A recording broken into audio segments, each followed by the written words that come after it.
నమస్తే, welcome to our channel. నేను సిరి. జగన్మోహన్ రెడ్డి గారు ఎడ్డమంటే తెడ్డమంటున్న పరిస్థితులు, తనకు అంటే కొంచెం అవకాశవాదిగా అనిపిస్తున్న వైనం ఏదైతే తను అవునంటాడు మళ్ళీ అదే కాదన్న వైనం. అసలు ఏంటి జగన్మోహన్ రెడ్డికి ఏం కావాలి? గతంలో చంద్రబాబు నాయుడు గారిని ఏదైతే అన్నారో మళ్ళీ ఇప్పుడు అదే కాదు అని అంటున్నారు. అసలు ఏం జరుగుతుంది? సో ఈ అంశాన్ని మనకు వివరించడానికి మనతో పాటు ఉన్నారు ప్రముఖ సీనియర్ జర్నలిస్ట్ డాక్టర్ దుర్గవడ్లమణి గారు. నమస్కారం. నమస్తే అండి. మనం ఇప్పుడు చూస్తుంటే అసలు జగన్ పరిస్థితి ఏంటంటారు? ఆయన మాటలకు అసలు అర్థాలను ఎలా చూడాలంటారు? చంద్రబాబు నాయుడు గారిని ప్రతిపక్షం లేకుండా చేస్తా అన్న వ్యక్తి మనం చూసాం ఎలా మాట్లాడారు ఏంటి అనేది. ఇప్పుడు మరి తనకి ప్రతిపక్షం కావాలని కోర్టు మెట్లు కూడా ఎక్కిన వైనం. అసలు ఏంటంటారు మరి ఈయన పరిస్థితి ఏంటి? అసలు నిజంగానే షర్మిల గారు చెప్పినట్టు మరి మెంటల్గా ఏమైనా డిస్టర్బ్ అయిపోయారా? ఏంటి అసలు? షర్మిల గారు జగన్మోహన్ రెడ్డిని చాలా సరిగ్గా అసెస్మెంట్ చేశారు. ఆవిడ మీరు చెప్పినట్టుగా నీకేదో అంటే తేడాగా ఉంది, నువ్వు మానసికంగా ఏదో రోగంతో బాధపడుతున్నావు అన్నట్టుగా ఆవిడ మాట్లాడారు. అందులో సందేహం లేదండి. ఎందుకంటే మనం గత 5 ఏళ్ళు చూసుకున్నా, ఈ 55 రోజులు చూసుకున్నా, జగన్మోహన్ రెడ్డి వ్యవహార శైలి చూసామంటే ఆయన అంతు చిక్కడు ఎవడికి. అంటే ఆయన ఎక్స్ప్రెషన్స్ కావచ్చు, ఆయన మాట్లాడే విధానం కావచ్చు, ఆయన అంటే ఎదుర్కోలేని విధం, ఇప్పుడు ఒక ప్రెస్ని ఎదుర్కోలేని విధం, ఇవన్నీ కూడా చాలా అంటే ఆశ్చర్యంగా ఉంటాయి, ఆలోచింపజేసేవిగా ఉంటాయి. ఏంటి ఈయనకి ఏదైనా ప్రాబ్లం ఉందా అని అనిపిస్తాయి. అంటే మన ధర్నా అప్పుడు కూడా చూసాం. మనం ఆయన ఒక విలేకరి అడుగుతున్న ప్రశ్నలకి ఆయన దాటేసి వెళ్ళిపోయడం జరిగింది.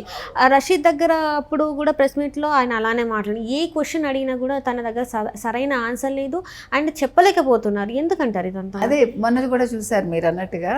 ఆ రోజు అడుగుతుంటే ఆకలేస్తుంది, ఆయన టైం అయిపోయింది, లంచ్ టైం అయిపోయింది. అసలు ఒక ముఖ్యమంత్రి అట్లా మాట్లాడతాడమ్మా, నువ్వు ప్రజల మనిషివి, నువ్వు ప్రజల కోసం ఉన్నానంటావు, పేదవాళ్ళ మనిషిని అంటావు, మరి నువ్వేం చేయాలి? తిండి మానేసి నువ్వు సమాధానం ఇవ్వాలి.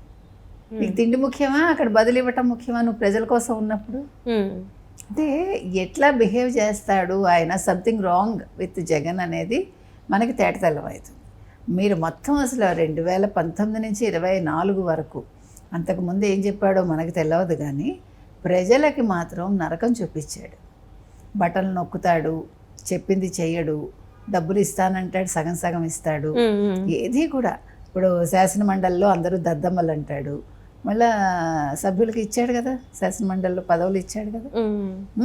ఎందుకో చెప్తున్నామంటే అందులో ఉన్న వాళ్ళు చదువుకున్న వాళ్ళు ఉంటారు, అంటే ఎడ్యుకేటెడ్ వాళ్ళకి, ఇంజనీర్స్ కావచ్చు, డాక్టర్స్ కావచ్చు, ఉపాధ్యాయులు కావచ్చు, అలాంటి వాళ్ళకి ఇస్తారు. అదే అంటే ఎమ్మెల్సీలు అంటేనే ఏదైనా ఒకటి గ్రాడ్యుయేట్ అయిన వాళ్ళే, మినిమం గ్రాడ్యుయేషన్ ఉంటుంది వాళ్ళకి, they or maybe highly qualified also ఉంటారు. అంటే మీరు కనుక చూసారంటే ఒక వీడియో మన మధ్యన చూసాం, నేను చదువుకున్నాను అన్నింట్లో ఫస్ట్ అని జగన్ చెప్తూ ఉంటాడు చూడండి. అప్పుడు కింద కౌంటర్గా రాజశేఖర్ రెడ్డి కొడుకు గురించి చెప్పినవన్నీ ఉంటాయి. మా వాడు 10th కూడా సరిగా రాయలేదు అవంతా చెప్తాడు ఆయన. ఆ వీడియో ఒకటి వైరల్ అయింది మీరు చూస్తే కనుక. అంటే ఈయన చదువుకున్నవాడు కాదు, చదువుకున్నవాడు ఈయన. రైట్, అంటే సర్టిఫికేట్స్ని కొన్నారంటారా? సర్టిఫికేట్స్ కాదు, ఈయన తరఫున ఎవరో 10th ఎగ్జామ్స్ రాశారంటారు. అది మనం చెప్పలేదు, రాజశేఖర్ రెడ్డి చెప్పారంటారు. 10th క్లాస్లో ఈయన రాయలేదు పరీక్షలు, పేరుకి గొప్ప స్కూల్లో చదువుకున్నాడు ఆయన, కానీ రాసింది ఈయన కాదు అంటారు. అంటే అన్నీ కూడా అమర్చి పెట్టారు. మీకు అర్థమైందా? ఇప్పుడు ఆయనకి జీవితం అంతా కూడా తండ్రి అమర్చి పెట్టాడు. అట్లా మొత్తం ఏ కష్టం లేకుండా మొత్తం పూల పాన్ప మీద ఆయన లైఫ్ ఉన్నట్టు ఇప్పుడు కూడా అలా నడవాలనుకుంటున్నాడు. అది ఏదైనా కూడా ఆయన ఇప్పుడు ప్రతిపక్షంలో, అప్పుడు ప్రతిపక్షం అంటే చంద్రబాబు నాయుడు కూటమి కావచ్చు, వాళ్ళు ఏదైనా చెప్పారనుకోండి, ఈయన దానికి కాదు అంటాడు. ఈయన చెప్పిన దాన్ని ఈయన మళ్ళీ కాంట్రడిక్ట్ చేసుకుంటాడు. రైట్, ఇవాళ ఒకటి చెప్తాడు, రేపు మళ్ళీ తనే కాంట్రడిక్ట్ చేసుకుని అది కాదు ఇది అంటాడు. అంటే జగన్మోహన్ రెడ్డిని అలాగని తెలివి తక్కువవాడా అంటే తెలివైన వాడే. ఎలాంటి తెలివి? అతి తెలివి. మామూలుగా తెలివితేటలు పనికిరావు. అంటే ఒక సజావుగా ఒక రాష్ట్రాన్ని నడపటం అనేది ఆయనకు తెలియదు. ఆయనకు తెలిసినదంతా కూడా దోచుకోవటం, దాచుకోవటం, ఇంతే మనకు తెలుసు. ఇప్పుడు ఒక్కొక్క శాఖ మనం తీసుకుంటే మనం చెప్తున్నవన్నీ ఖచ్చితంగా అలాగే జరుగుతున్నాయి. మీరు చూసారా? మన ఎలక్షన్స్ ముందు ఏం చెప్పామో ఈరోజు ఒక్కొక్క శాఖలో అలాగే అవినీతి బయటపడుతుంది. అలాగే ఫైల్స్ దగ్ధం చేసేసారు. మన ముందే ఏదైతే మనం యాంటిసిపేట్ చేసామో అవన్నీ కూడా ఈరోజు జరుగుతున్నాయి. అంటే మనం జగన్మోహన్ రెడ్డిని కరెక్ట్గా మనం అంచనా వేయగలిగాం, అతని యాటిట్యూడ్ని. అతనికి భరించలేడు, తన్ని మించి ఎవడున్నా భరించలేడు, తనకంటే తెలివైన వాడున్నా భరించలేడు, తనకంటే ఎవరైనా బాగా చేస్తున్నా భరించలేదు. మీరు గమనిస్తే తండ్రి పేరు ఎప్పుడు తీయడు. ఈవెన్ మీరు సాక్షి ఛానల్ కలర్స్ చూసుకోండి, ఎలక్షన్ ముందు ఏం చేశాడు ఆయన, ఎక్కడ పొరపాటు పడ్డాడంటే వై నాట్ 175 అన్నాడు ఒక రిపోర్టర్తో కూడా ఇంటర్వ్యూలో. అనే ముందు అనుకుంటా ఆ కలర్స్ మార్చాడు సాక్షిలో. అంటే ఏంటి, ఇంకా తండ్రి అవసరం లేదు, అంటే రాజశేఖర రెడ్డి బొమ్మ అవసరంలా, ఆ పసుపు రంగు ఆయనకి పడదు, పసుపు రంగు మీదే కదా చెల్లెల్ని అన్నాడు. సో సాక్షిలా పసుపు రంగు భరించలేడు, సో రంగులు తీసేశాడు, తన బ్లూ రంగులే పెట్టుకున్నాడు. రాజశేఖర రెడ్డి గారి ఫోటోని కూడా తీసేసి మళ్ళీ పెట్టారు.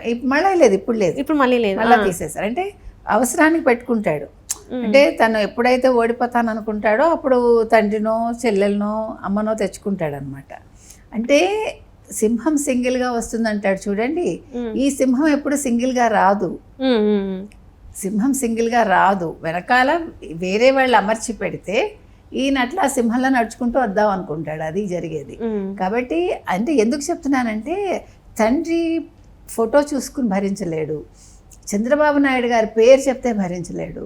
ఎందుకంటే చంద్రబాబు నాయుడు గారిని అరెస్ట్ చేసినప్పుడు మీకు తెలుసు, మొత్తము హైదరాబాద్లో ఉండే ఐటీ వాళ్ళందరూ ధర్నా చేసి వచ్చి అక్కడ ఆయనకి సపోర్ట్ చేసి అన్నీ చేశారు. చేసినప్పుడు ఇప్పుడు ఆయనకి అదే, ఇప్పుడు హైటెక్ సిటీ అంటే చంద్రబాబు గుర్తుకొస్తాడు ఆయనకి. అంటే తట్టుకోలేడు మనిషి, బేసిక్గా అసహనం అనమాట. అందుకని ఎలాగ అనగదొక్కాలి అని చూస్తాడు ప్రతి వాళ్ళని. ఇప్పుడు డబ్బు ఒక్కటే కాదు కదమ్మా, డబ్బుతోటి ఏది కొనలేవు నువ్వు, కొంటాం మనం డబ్బుతోటి. అవసరాలకు ఏం కావాలో అవి కొనుక్కోగలం, కానీ ప్రతి మనిషిని మీరు కొనలేరు కదా. తను ఏమనుకున్నాడు, నేను 175 వచ్చేస్తాయి, నేను బట్టలు నొక్కేశాను, నేను డబ్బులు ఇచ్చేసాను అనుకున్నాడు. కానీ ప్రజలు నిజాలు గుర్తించారు, ప్రజలకి కావాల్సింది డబ్బు ఒకటి కాదు అనేది ఆయన గుర్తించుకోవాలి.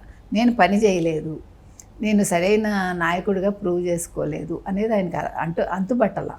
ఆ చుట్టూ ఉండే వాళ్ళు కూడా అట్లాగే చేశారు, మనం అవన్నీ కూడా చెప్పుకున్నాం మనం. కాబట్టి ఈరోజు అంటే అతనికి నిజంగానే ఒక యాటిట్యూడ్ ప్రాబ్లం ఉంది, నిజంగానే మానసిక దౌర్బల్యం అంటారు, అది ఉంది అతనికి. అతన్ని డాక్టర్కి, సరైన డాక్టర్కి చూపించాలి. ఇప్పుడు మీరు ఒకే పందాలో ఇలాగే ఆలోచించి ఇలాగే అన్నీ ఉండాలనుకుంటే ఎట్లా కుదురుతుందమ్మా? నువ్వు ప్రజల మనిషి అనుకున్నప్పుడు అది కుదరదు. ఇప్పుడు నీకు పరదాలు కట్టాలి, నీ పరదాలకి ఎన్ని కోట్లు ఖర్చు అయిందా 5 ఏళ్లలో కదా. నీకు నిన్న చూసాం రాళ్ల మీద బొమ్మలు ఏంటమ్మా, బొమ్మ పిచ్చే కదా, కోట్లు, 700 కోట్లు. ఎవడి సొమ్ము? మనం చెప్పినట్టుగా అసలు వీళ్ళందరి దగ్గర వసూలు చేయాలి, దానికి ఒక చట్టం తీసుకురావాలి. ఎవడు డబ్బు తగలేస్తాడో వాళ్ళ సొంత ప్రయోజనాల కోసం అవన్నీ కూడా వాళ్ళ దగ్గర వసూలు చేయాలి. ఇప్పుడు చంద్రబాబు నాయుడు గారిని తీసుకోండి, ఓడిపోయారు 2019లో. ఆయన ఓడిపోయినా కూడా ఆయన అసెంబ్లీకి వచ్చారు, ధైర్యంగా నిలబడ్డారు. సరే, ఒక రీజన్, ఒక కారణం అక్కడ ఏదో జరిగింది కాబట్టి ఆయన అసెంబ్లీకి రాలేదు తప్ప, అదర్వైజ్ ఆయన ధైర్యంగా తనకుండే 23 మందో 20 మందితోటో వచ్చారు కదా. ఇప్పుడు ఈరోజు నువ్వు కోర్టుకు వెళ్ళావు, నీకేంటి ప్రతిపక్ష హోదా కావాలని, నీకు ఎందుకు ఇస్తారు? నువ్వే కదా చెప్పావు, మీ దగ్గర నుంచి ఒక 23, అప్పుడు మీ దగ్గర నుంచి ఒక 7 తీసేసుకున్నాను అనుకోండి, మీకు ప్రతిపక్ష హోదా ఉండదు అన్నాడు. అంటే 18 ఉండాలి ప్రతిపక్ష హోదాకి అని తెలిసిన వాడివి నువ్వు ఇవాళ కోర్టుకి ఎందుకు వెళ్ళావు? అంటే ప్రజల దగ్గర నేను మీకోసం నేను పోరాడాను, నేను మీ తరఫున మాట్లాడటానికి నేను ప్రతిపక్ష హోదా అడిగాను అని చెప్పుకోవటానికి. ఇప్పుడు కూడా మాట్లాడచ్చు కదా. అంటే రాలేడు, ఎదుర్కోలేడు. ఇన్ని శ్వేతపత్రాలు వచ్చాయి, సమాధానం ఇవ్వగలడా? కౌంటర్కి ఒకదాన్ని కూడా కౌంటర్ ఇవ్వలేకపోయాడు. ఏమిస్తాడు? అన్ని తప్పులు అక్కడ చేసినవన్నీ అవినీతి, అక్రమాలు, దౌర్జన్యాలు. ఏం చెప్తాడు? ఇప్పుడు ఆ విషయంలో జనసేనకు ఒక సీట్ రాలేదు, జనసేన పోరాడింది కదా, బీజేపీ కూడా పోరాడింది కదా. అసలు తెలుగుదేశం చెప్పక్కర్లేదు, చంద్రబాబు నాయుడు గారి గురించి మనం కొత్తగా చెప్పక్కర్లే. లోకేష్ పోరాడారు కదా, లోకేష్ అడుగడుగున ఆటంకాలు కలిగించిన పోరాడారు కదా.